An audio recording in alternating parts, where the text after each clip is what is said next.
So yun po, no, what's up sa inyo mga katukbol. Kumusta po kayo dyan? So kagagaling ko lang po ng trabaho at pupunta ako ng Weston, mamimili na kakainin ko mamayang gabi. Bibili tayo guys ng ribs. Papahati ko lang to. Sir, pahati na sir. Pwede kalahati. Kalahati lang. Tapos hatiin mo lang sa ganyan. Bawa. Luwain mong ganyan, no? Siwain mo sa tatlo. Tapos dito sa gitna, ha? Salamat. Kalahati lang kunin mo dito. Oo. Buka tayo ng dugo. Magdidinuguan tayo. Guys, dugo. Frozen yung dugo, oh. Yung mga chicharong bulaklak din, no?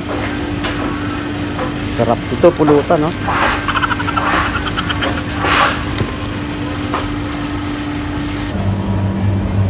Kuha tayo ng manok. Gawin natin dinuguan ng manok. Few moments later. Yo! What's up sa inyo mga katakbong? Baliw! Guys, kumusta po kayo dyan? Ayan, nagluluto ako rito ng pagkain natin ngayong gabi. Ayan. Tingnan nyo guys, yung paborito ng mga Bicolano. Yun. Dinuguan. Dinuguan na manok. At saka may pansit. Iyon, no? Iyon, no?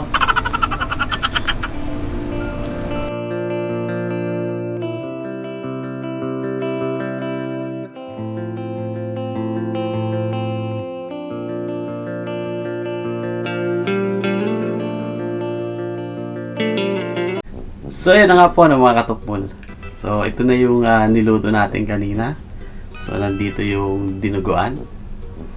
Ayan. Manok na dinuguan po yan. Tapos ito yung pansit. So bali itong dinuguan dapat baboy po to. Pero ang ginamit kong dugo dito baboy. Minsan kasi po yung baboy dito balansa, frozen po kasi kaya ginamit ko na lang manok. Natutunan ko po to kay paring Jeff. Yung dati mong kasama dun sa room namin kala Joel Laflat. Yun, shoutout po kay paring Jeff. Ayan, ito na yung pinatikim mo sa akin na chicken dinuguan. So bali guys, itong hinanda kong pagkain, itong hapunan ko ay ito po yung madalas na kinakain ng mga Bicolano sa street food, lalo na po sa Naga, sa Camarines Sur, sa Camaligan. Shoutout nga po pala sa mga kaibigan ko sa Bicol. Yun, no? Tara, kain na po tayo. Yun. So bali ang pagkain po nito,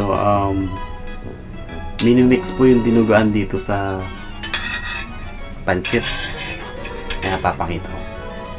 So ganito yung mga katukmol, imimix natin yung dinuguan sa pansit. Baga ito yung pinakaulam ng pansit.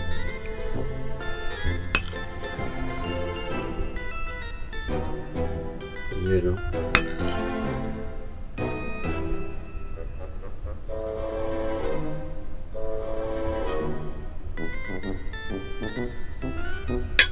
So titikman na natin guys. Tara po, kain po tayo.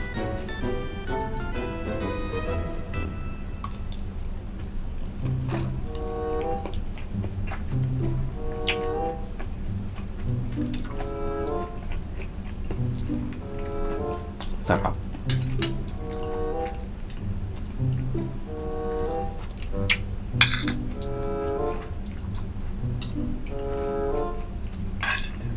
Shoutout nga po pala sa asawa ko, tsaka kay Dime. Shoutout kay Mahal Rosnel. Yun.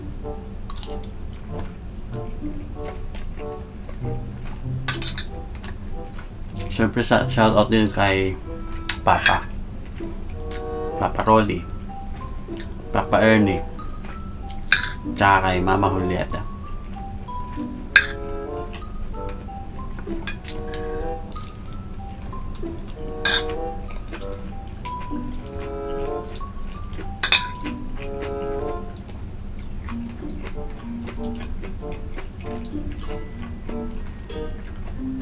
Grabe sarap.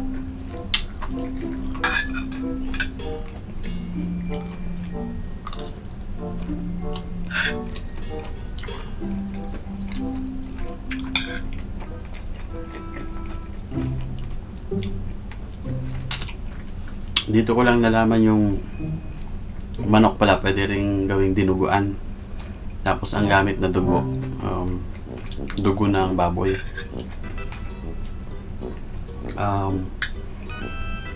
Pasintabi nga po pala sa mga hindi kumakain ng dugo.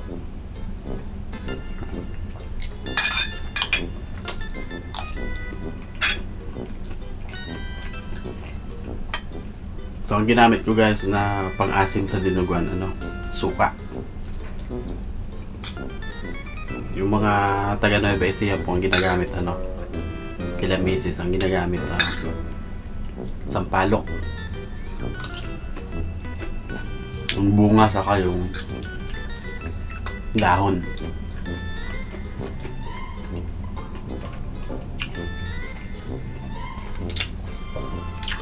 Ang laki ng tubig ko dito. Bote-bote.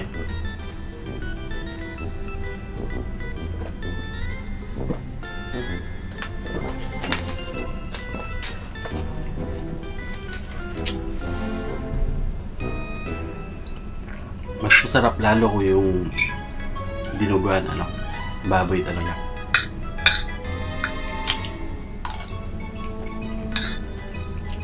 Madalas merong ganito doon sa amin sa Kamaligan sa may plaza. Paghapon, bebenta na sila ng patsit na may dinuguan. Doon first time po natikman doon sa may plaza. Shoutout nga po pala doon sa mga kaibigan ko doon sa Kamaligan, yung mga kaklase ko dati. Tsaka shoutout na rin sa mga kabatch ko nung high school sa Peña de Francia College. Yeah.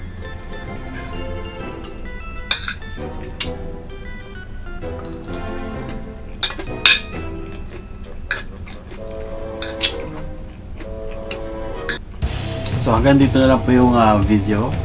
Ingat, God bless and peace out.